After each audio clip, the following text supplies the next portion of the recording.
할렐루야. 하나님의 은혜와 평강이 함께 계시기를 축원합니다. 입춘이 지났습니다. 그러면 봄이잖아요. 그렇죠? 봄이지요. 근데 여전히 날씨는 좀 춥지만 우리의 겉옷을 벗을 날이 곧 오게 될 것입니다. 우리 옆에 분들과 봄맞이 인사합니다. 봄입니다. 봄만 봅니다. 네. 한 번 더 합니다. 건강하시기 바랍니다. 그리스 로마 신화에 나오는 신이 많습니다. 거기에는 온갖 사물과 상황을 지배하는 신들이 나오지요. 바울이 복음 전했던 고린도, 빌립보, 데살로니가 등은 신화를 당연하게 여기고 살았던 그리스, 헬라 문화에 속한 지역이었습니다. 당시 사람들은 수많은 신들을 숭배하며 제사를 지냈고 여러 가지 의식에 참여했습니다. 1896년부터 발굴되면서 알려진 고대 고린도의 모습을 보면 고린도 사람들이 신들을 숭배하고 신들에게 제물을 바치며 그리스와 로마 신들의 영향력 아래 살았음을 알 수가 있습니다. 우상을 섬기는 문화 중에 문제가 되는 것은 육류, 고기 소비의 문제입니다. 그 당시 고린도 시장에서 파는 고기 대부분은 이방신을 위한 제물로 사용되었던 것들이었습니다. 그래서 고린도 교회 성도들은 우상 숭배에 사용했던 고기를 먹어도 되느냐, 먹으면 안 되느냐 하는 의견이 나뉘었습니다. 바울은 고린도 교회 성도들에게 이렇게 말했습니다. 비록 하늘에나 땅에나 신이라 불리는 자가 있어 많은 신과 많은 주가 있으나 그러나 우리에게는 한 하나님 곧 아버지가 계시니 만물이 그에게서 났고 우리도 그로 말미암아 있느니라. 신이라 불리는 존재는 많았으나 예수 믿고 구원받은 사람은 한 분 하나님께서 만물을 창조하셨고 모든 생명을 주관하신다는 것을 믿습니다. 여러분들도 그렇게 믿으십니까? 바울도 그것을 고린도 교회 성도들에게 강조했습니다. 그래서 하나님만이 유일한 창조주이심을 믿는다면 어떤 고기를 먹는다 해도 해가 되지 않음을 말했습니다. 문제는 믿음이 확실하지 않은 사람들이었습니다. 그래서 지식이 있는 당신이 우상의 신당에 앉아서 먹고 있는 것을 어떤 사람이 보면 그 약한 사람은 당신의 지식 때문에 망하는 것입니다. 그리스도께서는 그 약한 신도를 위하여 죽으셨습니다. 했습니다. 복음에 대한 확실한 지식과 믿음이 없는 사람이 예수 잘 믿는 성도가 우상에게 바쳤던 고기를 먹고 있는 것을 보면 저 사람 예수 믿는 사람인데, 저 사람 하나님을 예배하는 사람인데 우상 제사에 쓰인 고기를 먹고 있네? 이러면서 실망할 수 있다는 거예요. 그래서 이렇게 말하고 있습니다. 다 같이 읽겠습니다. 시작. 모든 것이 다 허용된다고 사람들은 말하지만 모든 것이 다 유익한 것은 아닙니다. 모든 것이 다 허용된다고 사람들은 말하지만 모든 것이 다 덕을 세우는 것은 아닙니다. 우상에게 제물로 바쳤던 고기 먹어도 괜찮았습니다. 그렇지만 그것이 항상 괜찮은 것은 아니었습니다. 그래서 누구든지 자기의 유익을 구하지 말고 남의 유익을 구하라고 한 것입니다. 고린도전서 8장 13절에 보면 만일 음식이 내 형제를 실족하게 한다면 나는 영원히 고기를 먹지 아니하여 내 형제를 실족하지 않게 하리라 했습니다. 내가 고기 먹는 것 때문에 내 형제가 상처를 받고 믿음이 실족하게 된다면 난 차라리 고기를 안 먹겠다. 언제까지? 영원히 안 먹겠다. 중요한 것은 내가 이 일을 해도 되느냐? 내가 이 행동을 해도 되느냐? 옳으냐? 그런 것이 아니라 내가 이 일을 하면 다른 사람을 실족하게 하느냐? 다른 사람에게 유익이 되느냐 하는 것입니다. 예수 믿는 내가, 집사가, 권사가, 장로가, 목사가 이래도 되나? 그런 걸 묻지 말고, 이러면 다른 사람이, 믿지 않는 사람이 뭐라고 할까? 그걸 먼저 생각해야 한다는 것입니다. 이해가 되셨습니까? 왜냐하면 너무 심각하게 저를 쳐다보고 계셔서. 신앙생활하는 이들에게 제사 음식을 먹는 것 말고 신경 쓰이는 것이 또 하나 있습니다. 술입니다. 어제 내가 한잔한 걸 어떻게 하시고, 그리고 고개를 숙이고 계시면 안 됩니다. 지금은 고개를 들고 계셔야 됩니다. 성경에는 술 취하지 말라고 했지 술을 마시지 말라고 하지는 않았으니 마셔도 된다고 하면서 자유롭게 드시는 분들이 계십니다. 그런가 하면 약간의 음주, 한 방울의 알코올이라도 입에 넣으면 안 된다고 큰 죄라고 여기고 사는 이들도 있습니다. 성경에 떡, 그러니까 빵을 이야기할 때 많은 경우에 포도주가 함께 나옵니다. 빵과 포도주는 예수님 시대 유대 팔레스타인 지역에서 가장 평범한 일상적인 식사였습니다. 우리식으로 표현하면 밥과 국 정도 될 것입니다. 그런데 알코올이 들어있는 술이 당시에 일상 음식이긴 했지만 다른 음식에는 없는 특별한 것이 있었죠. 알코올이 있습니다. 그래서 많이 마시면, 과음하면 취한다는 것입니다. 그래서 성경에 술을 두 가지로 이야기합니다. 하나는 하나님의 특별한 복과 은혜로 언급됩니다. 레위기에 보면 농사지은 곡물의 첫 이삭을 제물로 바칠 때 율법이 기록되어 있는데 거기에 포도주가 포함되어 있습니다. 제물을 드릴 때 하나님께서 싫어하시는 것을 드리지는 않았습니다. 이상한 것, 문제되는 것을 하나님이 바치라고 하시지도 않았습니다. 그런데 감사의 제사에 사용할 제물에 포도주가 포함되어 있습니다. 이사야 선지자는 하나님이 베푸실 잔치, 누가 베푸실 잔치? 하나님이 베푸실 잔치를 이렇게 설명했습니다. 다 같이 읽습니다. 시작. 만군의 주님께서 이 세상 모든 민족을 여기 시온산으로 부르셔서 풍성한 잔치를 베푸실 것이다. 기름진 것들과 오래된 포도주, 제일 좋은 살코기와 잘 익은 포도주로 잔치를 베푸실 것이다. 번역에 따라 다양하게 표현하고 있는데 잘 익은 포도주, 최고급 포도주가 나옵니다. 하나님이 주최하시는 잔치에 좋은 음식들이 제공되는데 그중에 포도주가 포함되어 있습니다. 마시면 안 되는 것을 하나님께서 준비하실까요? 이처럼 성경에서 포도주, 곧 술은 기쁜 날 먹는 음식이었으며 하나님께 마땅히 드릴 감사의 소산물이었습니다. 여기까지만 설교 듣고 가면 안 됩니다. 영상으로 소리로 듣는 분도 지금부터 잘 들으셔야 합니다. 그러나 성경에 술에 대해 좋은 이야기만 하는 것은 아닙니다. 에베소서 5장에 보면 술 취하지 말라, 이는 방탕한 것이라고 그랬습니다. 이사야 28장에도 에브라임의 술 취한 자들의 교만한 면류관은 화 있을진저 했습니다. 술은 취하는 것만 문제가 아닙니다. 성경에 나온 이야기만 이제 찾아서 소개하면 이렇습니다.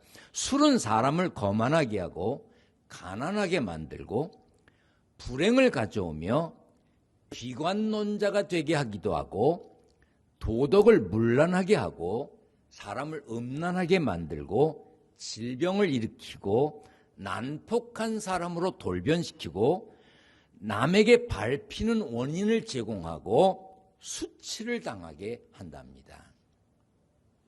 하나님의 복과 은혜를 설명할 때 포도주가 언급되기도 하지만 성경은 포도주의 부작용을 반복해서 가르칩니다. 그리고 대상을 좀 특정한 사람으로 제한하면 술은 엄격하게 금지되어 있습니다. 회막에서 제사장의 직분을 맡을 아론과 그 자손들에게 하나님이 말씀하셨습니다. 너와 네 자손들이 회막에 들어갈 때에는 포도주나 독주를 마시지 말라. 이는 너희 대대로 지킬 영영한 규례라. 잠깐 지키다가 말 것이 아니라 대대로 영영히 지키라 그랬어요. 쉽게 이렇게 설명드리겠습니다. 목사가 예배 인도하러 가는데 가기 전에 술을 들고 얼굴이 뻘개가지고 혀가 꼬부라져서 예배 인도하러 가면 될까요? 설교하러 갈 텐데 술을 마시고 얼굴이 뻘개가지고 혀 꼬부라진 소리를 하면 될까요? 뭐 반응이 없어. 예를 들어서 제가 오늘 설교하러 오기 전에 집에서 술을 잔뜩 마시고 얼굴이 벌게갖고 약간 비틀거리면서 할렐루야 이러면 우리 기독교인들은 성경에 나온 것을 마셨구나. 그리고 말씀에 귀를 기울일까요? 아니라는 거예요. 그렇게 하지 말라는 거예요. 대대로 영영히 그렇게 하지 말라는 겁니다. 그리고 일정 기간 동안 하나님께 헌신을 서약한 사람을 나실인이라고 했습니다. 성경은 나실인에 대한 규례에서도 포도주와 독주를 멀리하며 포도주로 된 초나 독주로 된 초를 마시지 말며 포도즙도 마시지 말며 했습니다. 나실인에게 포도주는 물론이고 포도즙도 제한되었습니다. 성령이 충만한 사람이었던 세례 요한은 포도주는 물론 어떤 술도 입에 대지 않았습니다. 왕이 마시던 귀한 포도주를 제공받은 다니엘은 포도주를 거절함으로 하나님의 보호를 받았습니다. 이처럼 하나님을 예배하는 일에 쓰임받는 사람, 하나님께 특별히 헌신하기로 결단한 사람, 그리고 스스로 하나님께 쓰임받고자 했던 사람들도 술을 금했습니다. 술은 칼과 같습니다. 칼은 일상생활에서 꼭 필요한 것이죠. 음식을 만들 때도 물건을 자를 때도 필요합니다. 그러나 칼은 위험합니다. 잘못 놔두면 그 잘못 놔둔 칼에 다칠 수가 있습니다.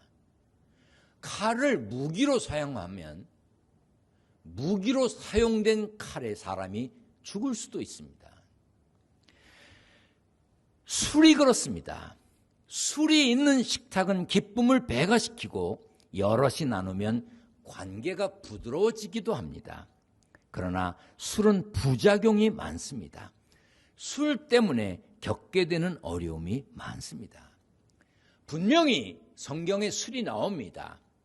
어떻게 쓰였는지도 설명합니다. 그러나 성경은 술을 마셔라, 즐겨라 권하지 않습니다. 오히려 술의 위험을 반복해서 가르칩니다.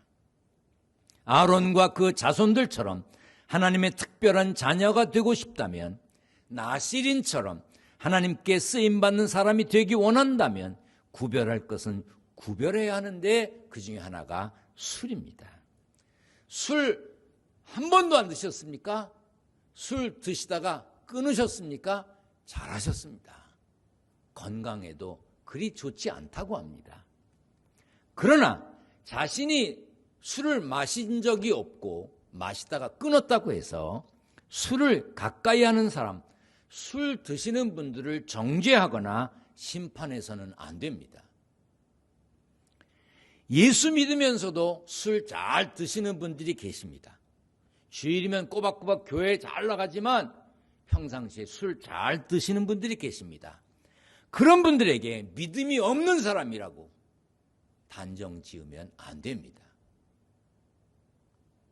오늘 본문에서처럼 자기 생각, 자기 유익이 기준이 아니라 남의 유익을 구하는 마음으로 다른 사람의 상황과 선택을 이해할 수 있어야 합니다. 일 때문에 꼭 필요한 자리를 지켜야 하기 때문에 술을 사용하거나 술을 마셔야 하는 이들도 있습니다. 술을 마시면 절대 안 된다, 지옥 간다, 그렇게 말하면 소믈리에는 예수 못 믿습니까? 그렇게 단정 지으면 안 됩니다. 제가 결혼하고 얼마 안 돼서 냉장고 문을 열어봤습니다. 저는 좀처럼 냉장고를 열지 않는 사람이에요. 근데 냉장고 문을 열어보니까 술이 있는 거예요. 정말 이게 깜짝 놀랐습니다. 이 새댁이 술을 마시나 보다. 그 보니까 술이 이렇게 조금 없어졌어요. 그래서 잘 표시를 해놨습니다. 내 눈으로. 그리고 다음날 열어보니까 좀 줄었어. 그건 뭐예요? 우리 집에 아무도 안 왔었는데, 아, 내 아내가 술을 먹는구나. 어떻게 해야 되나? 그냥 놔둬야 되나? 이제 끊으라고 해야 되나? 며칠 동안 고민했습니다. 술은 점점 없어지고. 나중에 알고 보니까 음식에 넣더라고요. 그러면 음식에 넣은 술을 먹은 사람은 괜찮고 술을 마신 사람은 죄인입니까? 그렇게 단정 지으면 안 된다는 것입니다. 혹 그런 분들 여기 계십니까? 술을 사용하거나 술을 드시는 분들 계십니까? 말씀을 듣는 분 중에 그런 분 계십니까? 너무 염려하지 마십시오. 예수 믿고 구원받은 우리는 어떤 것도 자유롭게 먹을 수 있는 사람들입니다. 특별한 음식 하나가 우리의 천국 시민권을 제한하지는 않습니다. 포도주 마신다고 맥주 마신다고 못 가는 천국이라면 포도주나 맥주를 음료로 마시며 사는 서양 사람들은 구원받지 못하겠네요. 그렇게 말하면 안 됩니다. 성경은 자기 유익을 구하지 말고 남의 유익을 구하라고 했습니다. 그러므로 술을 드시는 분은 술 마시지 않는 분의 신앙생활을, 술 마시지 않는 삶의 자세를 함부로 비난해서는 안 됩니다. 성경을 잘못 알고 있는 사람이라고 말하거나 시대에 뒤처진 고지식한 사람으로 여겨서도 안 됩니다. 술을 금하고 사는 사람의 신앙을 존중해야 합니다. 다니엘 같은 믿음으로, 세례 요한 같은 구별됨으로 술을 멀리하는 분의 삶에 박수를 쳐드려야 합니다. 누군가 지나치게 많이 먹으면 마냥 내버려 두거나 칭찬하지 않습니다.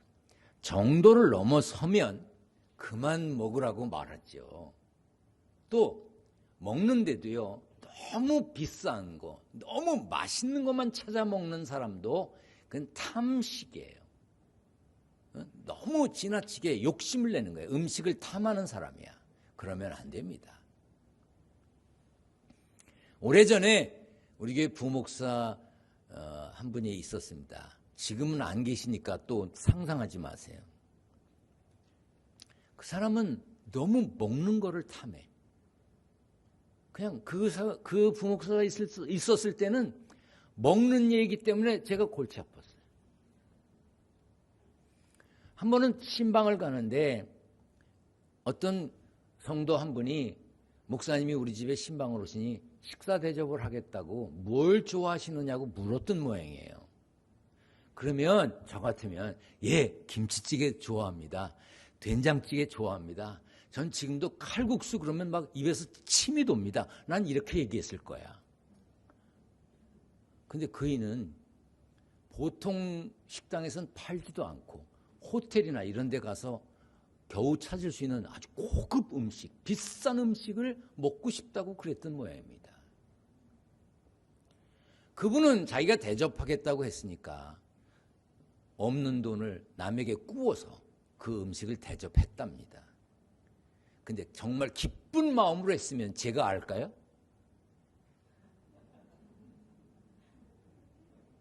야, 무슨 목사가 말이야. 그런 걸 먹고 싶대. 돈이 얼만데 돈 꼬서 대접해서 이 소리가 들린 거예요. 제가 그 부목사를 불렀습니다. 어떻게 했을지는 그냥 상상에 맡기겠습니다. 많이 먹는 것도 비싸고 좋은 걸 먹는 것도 절제할 줄 알아야 돼요. 저도요, 맛있는 거 먹을 줄 압니다. 또 그냥 칼국수에만 군침이 돈다고 또 이렇게 소문내면 안 됩니다. 술도 절제의 대상입니다. 술 마심으로 방탕하지 않아야 합니다. 술은 마심으로 인해 죄짓지 않도록 조심해야 할 만큼 위험한 것이기 때문에 절제하기 어려운 것이기 때문에 권하지 않는 겁니다. 분명히 교회는 술을 권하지 않습니다. 그러나 술을 드신다고 해서 정죄하지도 않습니다. 다만 기둥교회 같은 경우는 중직을 맡기지 않습니다. 술 드신다고 죄인이라고 말하거나 나쁘다고 하지는 않습니다. 술 드신다고 해서, 술 안 드신다고 해서 천국과 지옥이 그 술로 갈리는 것은 아닙니다. 다만 그것 때문에 남에게 상처를 주거나 실망하게 하면 안 된다는 것입니다. 그럴 정도면 금해야 합니다. 바울이 고기 한 점을 먹어도 내가 먹는 고기 한 점 때문에 다른 사람이 실망하고 다른 사람이 낙심하게 될까봐, 실족하게 될까봐, 만약 그렇게 될 경우에는 내가 영원히 고기를 먹지 않겠다고 했는데, 적어도 우리는 조심해야 하고 절제해야 하고 참을 줄도 알아야 합니다. 교회는 모두 다른 사람이 모이는 곳입니다. 모여서 이 얘기를 나눠보세요. 모두 같은 말을 하던가요? 아닙니다. 정치 얘기하면 모두 같은 생각입니까? 저도요, 어떤 분 얘기를 들어보면 정말 말도 안 돼. 그 사람은 정말 말도 안 되는 사람이야. 근데 좋다 그래. 야, 이해가 안 돼, 난. 상식적으로도 이해가 안 돼. 근데 좋대. 그거 어떻게? 좋아하게 놔둬야지. 만약에 이야기를 하다 보면 싸워. 지지하는 사람도 지지하는 정당도 다 달라. 그래서 저는요, 교회에서 장로님들 정치 얘기하지 못하게 합니다. 하지 말라 그래요. 왜? 얘기하다 보면 싸워.